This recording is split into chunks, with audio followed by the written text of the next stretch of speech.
My sister drove her autistic daughter to taking her own life, so I went nuclear and got her convicted. Now she's calling me from prison, talking about family loyalty, and begging me to help her appeal. I abandoned my niece without even realizing it. My sister has a daughter called Daisy, and I have 3 kids of my own. We had them at around the same time, so it wasn't uncommon for Daisy to be dropped off for a play date. And I knew she didn't have any friends at school, so I encouraged it as often as I could. I treated her like she was my own. So when one day I got a call saying she wanted to stay with us for a while, I agreed, because I knew my sister, and I knew she was a little cuckoo crazy sometimes. Daisy showed up to my front door with tears streaming down her face. Her eyes were so puffy I could barely see them, and the tighter I hugged her, the more she cried. I invited her inside, and grabbed her a tub of Ben & Jerry's cookie dough. I knew from experience that the more I pushed for answers, the more she would budge. So I let Daisy take her time to answer, while I gently stroked her hair. Eventually she spoke, except not with words. She rolled up the arms of her sleeves. What I saw made me sick to the stomach. Littered on her tiny self were fresh bruises. I tried to keep my face calm, because I knew I had to be strong for her. This made her cry a little less. Honey, is it true that you came because you wanted to visit me? Suddenly her eyes flashed with anger. I literally saw her knuckles go white with how hard she was tensed up. What the actual F? Did my effing mom tell you that? At this point, Peggy was 13, so I thought I could trust her enough to tell the truth. I asked her what really happened. Turns out her relationship with her mom went south as soon as she turned 10, because that's when she was diagnosed with high-functioning autism disorder. And instead of, being a good parent and accepting her for who she is, her mom tried to beat it out of her. Daisy told me that if her mom ever caught her stimming or trying to meditate to regulate her overstimulation, she would shout right in her ears. And recently, she bought a speakerphone to amp up the autism healing. I felt myself choke up and sniffle to hold back the tears when she said that. In front of me was a kind and sweet girl that the world had been unkind to. I didn't know what to do, but one thing was for sure. There was no way she was going back to my sister's house. I promised she could stay as long as she wanted, and handed her my phone so she could order noise-canceling headphones and a fidget cube of her choice. I could tell she appreciated it, because even through her tears, the corners of her lips moved slightly upwards. I had no idea this was the calm before the storm. At first, Daisy was just quiet, staying in the guest room most of the time. I figured she was decompressing, so I gave her space. My own kids were a little confused about why their cousin wasn't talking to them like usual, but they didn't push it. Then, small things started to happen. My youngest, Timmy, came to me one day with a red mark on his arm. Daisy pinched me, he whispered. I tried to talk to Daisy about it, but she just stared at me with hollow eyes. I didn't do anything, so I convinced myself that it was a misunderstanding, but the incidents kept escalating. One night I heard a scream from the bedroom. I rushed in to find Daisy standing over my oldest daughter, Lily, who had a bloody nose. Daisy was breathing heavily, while Matt looked up at me with terror in his eyes. I took her to the living room and tried to stay calm. What happened? She just shrugged, like she didn't even register what she'd done. I was caught between wanting to protect her and needing to keep my kids safe. The guilt was eating me alive. Over the next few weeks, Daisy's behavior became more unpredictable. She would scream at the slightest noise,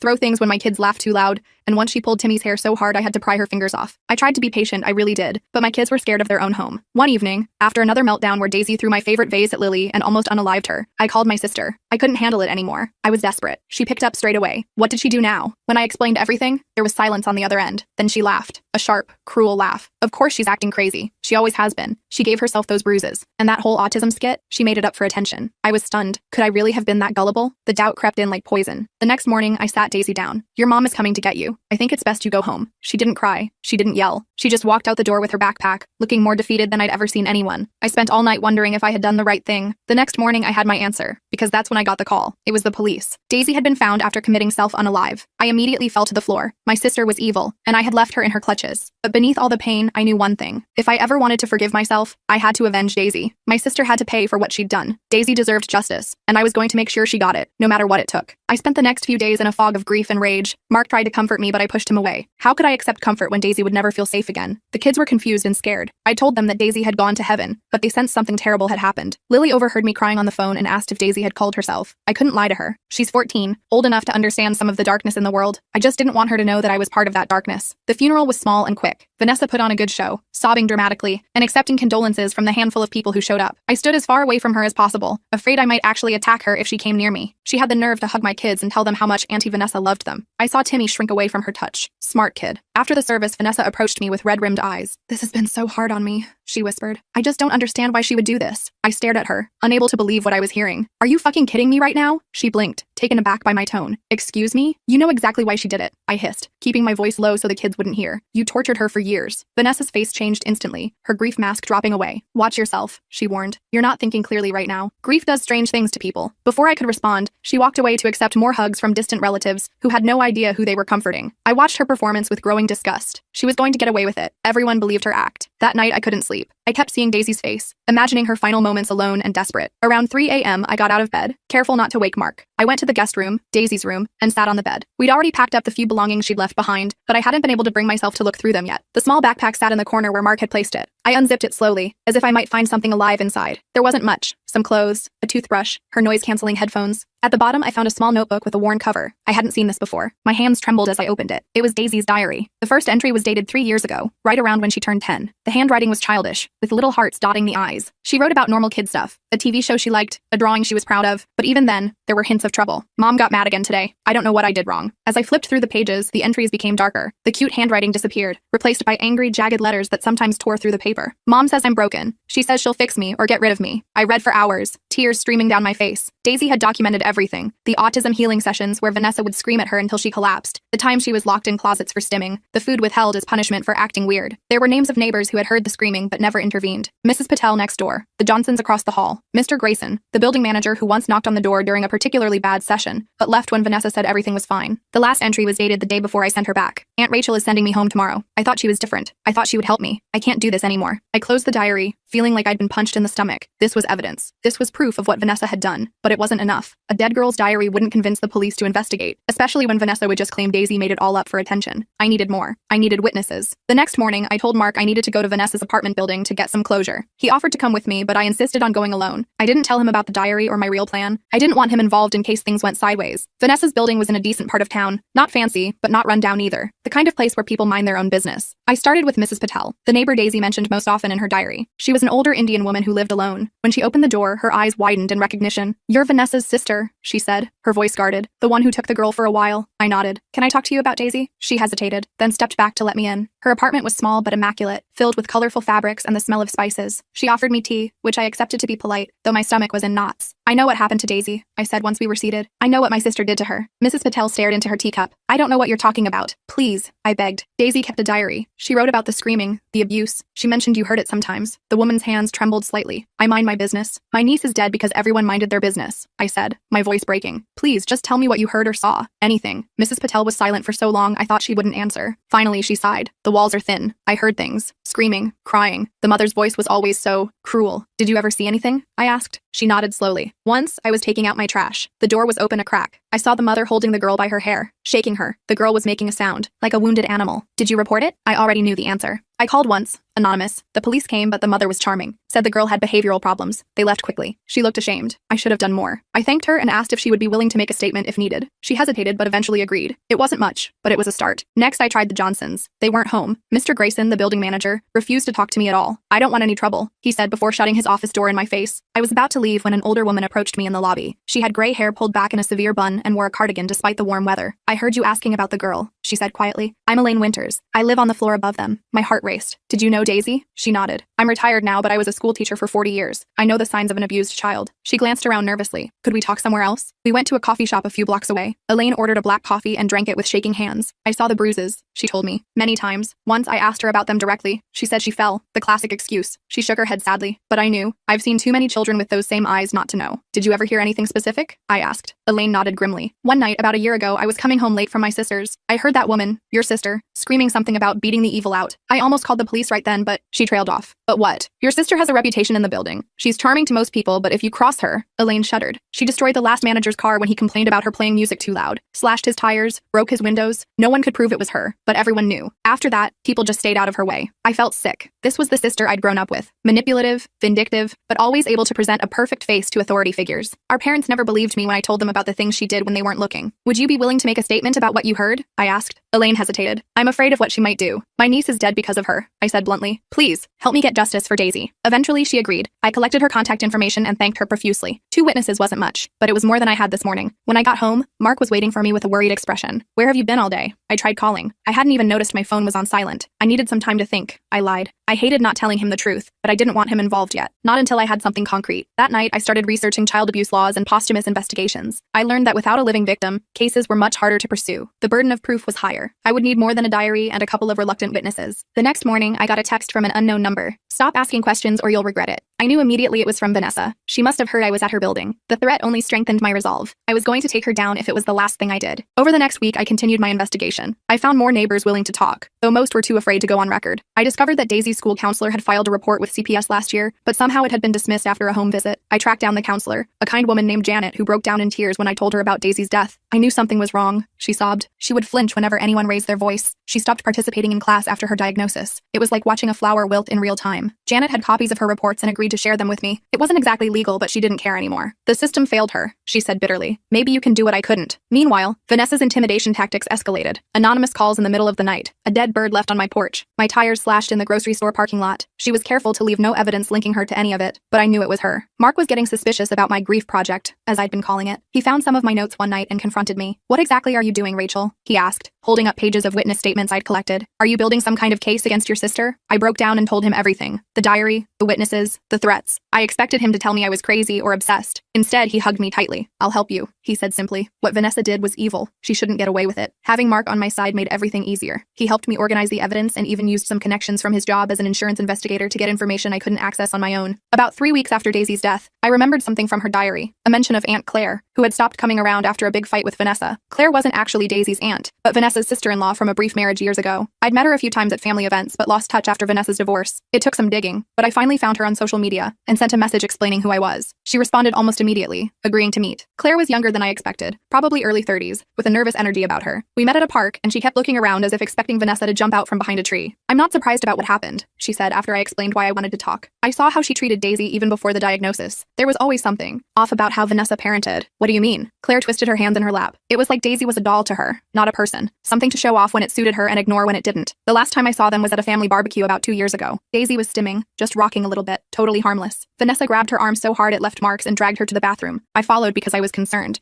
and I heard her screaming at Daisy to act normal before slapping her across the face. My stomach churned. What did you do? I confronted her, Claire said, her voice hardening. I told her she was being abusive. She laughed in my face and said I didn't understand what it was like to raise a defective child. Claire's eyes filled with tears. I reported her to CPS the next day, but nothing came of it. Vanessa found out it was me somehow and started harassing me, calling my workplace with false accusations, sending threatening letters. I had to move and change my number. Hey, Claire was the first person I'd found who had actually tried to help Daisy and suffered for it. Her story gave me both hope and fear. Hope that Vanessa's behavior was documented somewhere in CPS records, and fear about what my sister might do if she felt truly threatened. Would you be willing to make an official statement? I asked. Claire didn't hesitate. Absolutely. I felt guilty for years about not doing more. Maybe this is my chance to make it right. With Claire's statement, Janet's records, Daisy's diary, and the neighbors' testimonies, I finally had enough to approach the authorities. Mark helped me organize everything into a coherent timeline of abuse. We made copies of all the documents and stored them in multiple locations, just in case. The day before I planned to go to the police, I received another text. Last warning. Back off or your kids will pay. A chill ran through me. Vanessa had never threatened my children before. I showed the message to Mark, who immediately wanted to go to the police. But I knew how these things worked. Without proof that Vanessa sent the text, they wouldn't do anything except maybe take a report. That night, I barely slept. I kept checking on the kids, making sure they were safe. In the morning, I dropped them off at school myself instead of letting them take the bus, warning the administration not to release them to anyone but Mark or me. When I got home, the front door was slightly ajar. I froze, heart pounding. I should have called the police or at least Mark,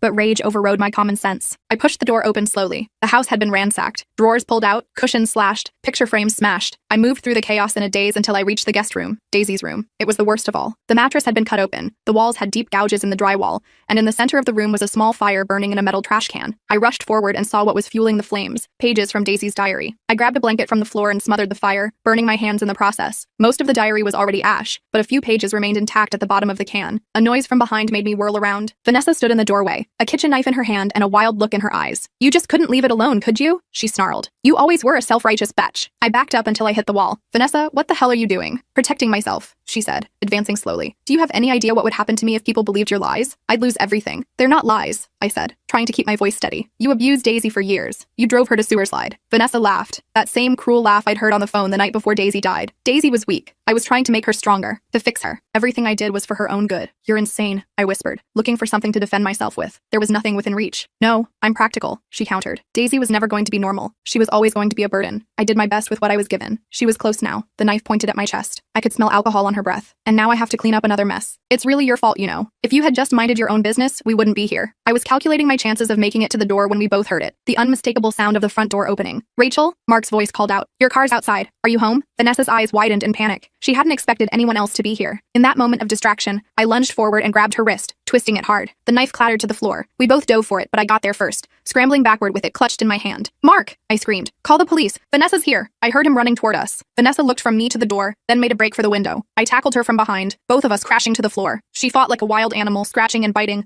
but I held on with everything I had. This woman had called my niece. I wasn't letting her escape. Mark appeared in the doorway, phone to his ear, eyes wide at the scene before him. Police are on their way, he said, moving to help me restrain Vanessa. Vanessa. Between the two of us, we managed to hold her until we heard sirens outside. When the police came in, they separated us, taking statements individually. I showed them the partially burned diary, the ransacked house, my burned hands. Mark backed up my story completely. Vanessa, of course, had her own version. She claimed I had invited her over to talk about Daisy, then attacked her in a grief-induced rage. She said I was obsessed with blaming her for Daisy's sewer slide because I couldn't accept my own role in it. For a terrifying moment, I thought they might believe her. She was always so convincing, so good at playing the victim. But then one of the officers found her purse, which she'd dropped in the living room. Inside was a lighter, a bottle of vodka, and a notebook with a list of my family's schedules. When the kids went to school, when Mark left for work, when I usually went grocery shopping, they arrested her for breaking and entering, destruction of property, and attempted assault. It wasn't the justice I wanted for Daisy, but it was a start. As they led her out in handcuffs, she locked eyes with me. "This isn't over," she mouthed. I knew she was right. This was just the beginning. The next few days were a blur of police statements and cleaning up the mess Vanessa had made of our house. The kids stayed with Mark's parents while we dealt with everything. I felt horrible about dragging them into this nightmare, but at least they were safe from Vanessa's threats. The cops charged her with breaking and entering, destruction of property, and attempted assault. Her bail hearing was set for the following week. I was terrified she'd get out and come after us again, but the prosecutor assured me they were taking the case seriously, especially given the evidence of premeditation they found in her notebook. "We've got her on the break-in," Detective Ramirez told me when I went to the station to follow up, "but building a posthumous child abuse case is much harder. We're looking into it, but I don't want to give you false hope." I nodded, trying not to show my disappointment. At least Vanessa was behind bars for now. That gave me time to strengthen my case about Daisy. When I got home that afternoon, I found an envelope stuffed in our mailbox with no postmark. Inside was a USB drive with a sticky note that just said, "For Daisy." My hands shook as I plugged it into my laptop. The drive contained dozens of audio files, all dated within the last 3 years. I clicked on the most recent one and nearly threw up when I heard Vanessa's voice screaming obscenities,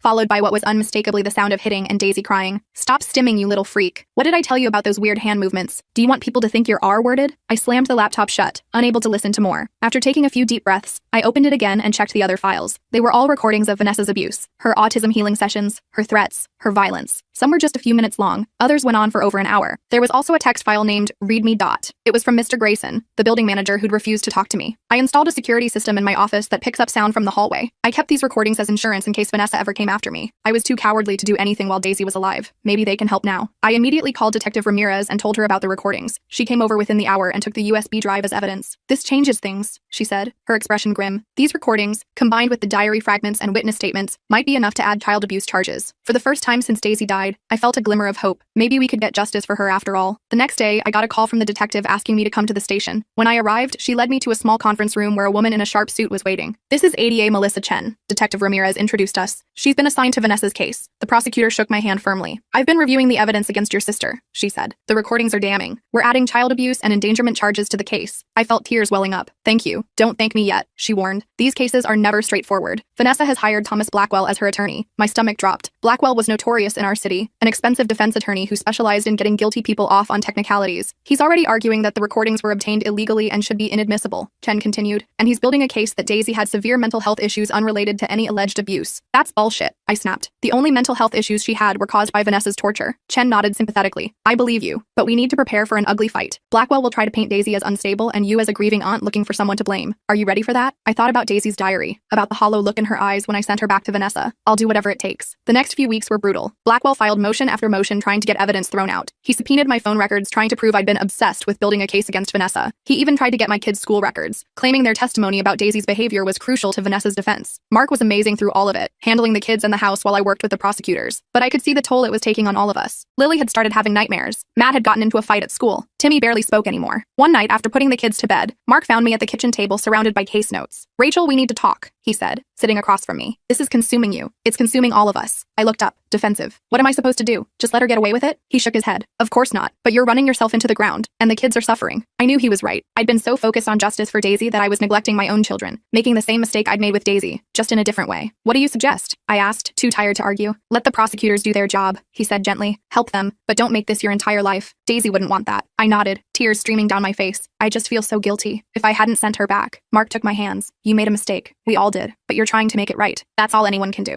The next morning, I called Ada Chen and told her I needed to step back a bit for my family's sake. She was understanding and promised to keep me updated on any major developments. That afternoon, I took the kids to the park, something I hadn't done in weeks. Watching them play, I felt a bittersweet pang. Daisy should be here too. She deserved a childhood free from fear and pain. As we were getting ready to leave, I noticed a woman watching us from a nearby bench. It took me a moment to recognize her. Janet, Daisy's school counselor. "I hope you don't mind," she said, approaching approaching us. I saw on the news that the trial date was set. I wanted to check how you were doing. We sat on the bench while the kids continued playing within eyesight. It's been rough, I admitted. Vanessa's lawyer is trying to paint Daisy as mentally unstable. Janet's face hardened. That's why I wanted to talk to you. I've been going through my old files and I found something that might help. She pulled out her phone and showed me an email exchange between her and Daisy's pediatrician from 2 years ago. They had both documented concerns about potential abuse and made separate CPS reports. The doctor noted suspicious bruising patterns during 3 different checkups, Janet explained. CPS investigated but closed the case each time. Vanessa was very convincing. Would the doctor be willing to testify? I asked. That's the thing. I already talked to her. She's furious about what happened to Daisy and wants to help. She has medical records with photos of the bruises. I felt a surge of hope. Medical evidence would be much harder for Blackwell to dismiss than neighbor testimonies. When the trial finally began 2 months later,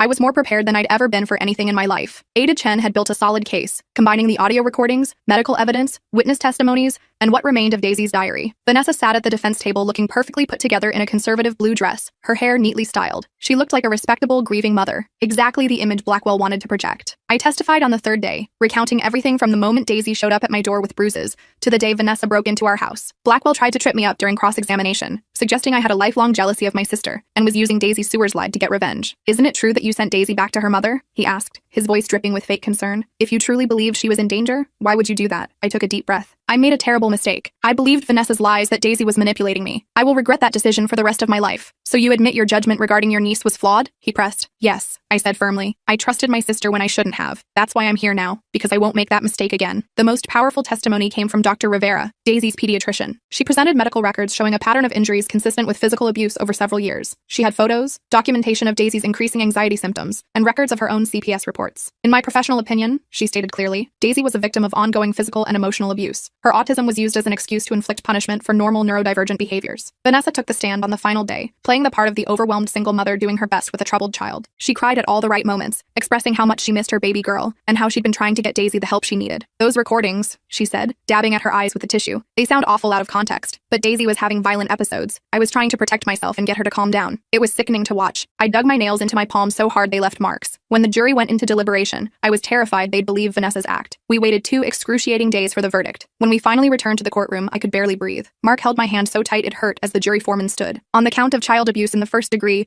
we find the defendant guilty. I burst into tears as they continued reading the verdicts. Guilty on all counts. Vanessa's face contorted with rage as the bailiff moved to take her into custody. She turned to look at me with pure hatred. This isn't over, she hissed as they led her away. But it was over. The judge sentenced her to 15 years in prison with no possibility of parole for at least 10 years. It wouldn't bring Daisy back, but at least her abuser wouldn't be able to hurt anyone else for a long time. After the sentencing, I started a small foundation in Daisy's name to help autistic children in abusive homes. We raised money for training programs to help teachers and counselors recognize signs of abuse in neurodivergent kids. Janet joined the board, along with Dr. Rivera and several other professionals who had been touched by Daisy's story. The first anniversary of Daisy's death was impossibly hard. We planted a cherry tree in our backyard. Daisy had loved cherry blossoms. The kids helped make a small memorial stone to place beneath it. As we stood there together, Timmy looked up at me with serious eyes. Is Daisy happy now? I knelt down to his level. I hope so, buddy. I really hope so. That night, I sat alone under the tree after everyone had gone to bed. I took out the few salvaged pages from Daisy's diary that the police had returned to me after the trial. I'm sorry I failed you, I whispered. I hope you know how much you were loved. I couldn't change the past. I couldn't bring Daisy back or erase my mistake in sending her home that day, but I could make sure her story helped other kids like her. I could make sure she wasn't forgotten, and maybe someday, I would learn to forgive myself.